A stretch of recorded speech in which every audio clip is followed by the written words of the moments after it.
بسم اللہ الرحمن الرحیم۔ السلام علیکم ورحمۃ اللہ وبرکاتہ۔ معزز سامعین، امید ہے کہ آپ سب خیریت سے ہوں گے۔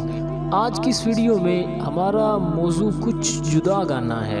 دوستو یاد رہے کہ زندگی میں قدم قدم پر آزمائشیں ہیں۔ اللہ تعالیٰ اپنے بندوں کو کبھی مرض سے، کبھی جان اور مال کی کمی سے، کبھی دشمن کے خوف سے، کبھی آفات و بلیات سے اور کبھی نت نئے فتنوں سے آزماتا ہے، تاکہ پتہ چل سکے کہ میرا بندہ ان پریشانیوں مصیبتوں کے آنے سے کمزور ہوتا ہے یا پھر ان پر صبر کرتا ہے۔ یہ پریشانیاں صرف ہم پر ہی نہیں بلکہ انبیاء کرام علیہ السلام پر بھی آئی۔ حضرت نوح علیہ السلام پر اکثر قوم کا ایمان نہ لانا، ابراہیم علیہ السلام کو آگ میں ڈال دینا، فرزند کو قربان کرنے کے لیے تیار ہو جانا، پھر دیکھیے حضرت ایوب علیہ السلام کو بیماری میں مبتلا کیا جانا، ان کی اولاد اور اموال کو ختم کر دیا جانا، حضرت موسیٰ علیہ السلام کا مصر سے ہجرت کرنا، عیسیٰ علیہ السلام کا ستایا جانا اور کئی انبیاء کرام علیہ السلام کا شہید کیا جانا۔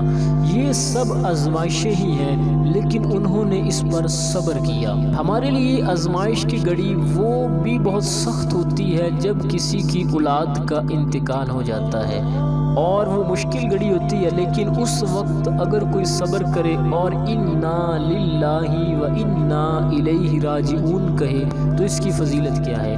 اللہ کے پیارے محبوب صلی اللہ علیہ وآلہ وسلم کا فرمان ہے، جب کسی شخص کا انتقال ہوتا ہے تو اللہ کریم فرشتوں سے پوچھتا ہے کہ تم نے میرے بندے کے بیٹے کی روح قبض کر لی؟ تو عرض کرتے ہیں جی مولا ہم نے قبض کی۔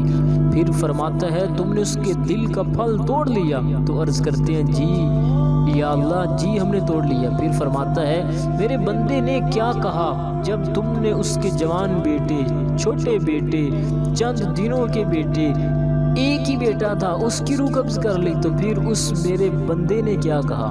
تو عرض کرتے ہیں اس نے کہا حامدہ کا واسترجع، یعنی اس نے تیری تعریف کی اور انا للہ و انا الیہ راجعون پڑھا۔ تو اللہ پاک فرماتا ہے اے میرے فرشتوں تم گواہ ہو جاؤ، میرے اس بندے کے لیے جنت میں گھر بناؤ اور اس کا نام بیت الحمد رکھو، کہ اتنی پریشانی کے موقع پر بھی اس نے میری ہی حمد کی، اور پھر امانت جس کی تھی اسی کی طرف لوٹ کر جاتی ہے۔ اس لیے ایسے موقع پر صبر کرنا چاہیے۔ اور پھر مصیبت کے موقع پر انا للہ و انا الیہ راجعون کہنے کا ثواب کتنا بڑا ہے۔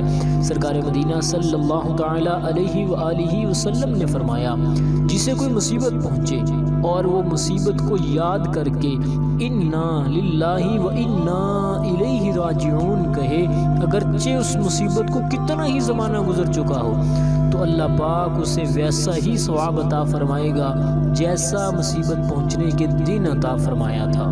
تو ساتھیوں مصیبت پہنچے یا کوئی پریشانی آ جائے، آزمائش کے وقت آ جائے تو اس میں پریشان نہیں ہونا، بے صبری کا دامن نہیں پکڑنا، بلکہ صبر کرتے ہوئے اللہ کی ذات پر توکل رکھنا ہے، یقین رکھنا ہے۔ آزمائش پریشانی چند دنوں کی ہوتی ہے، اللہ کی رحمت سے وہ دور ہو جائے گی۔ اپنا خیال رکھیے۔ السلام علیکم ورحمۃ اللہ وبرکاتہ۔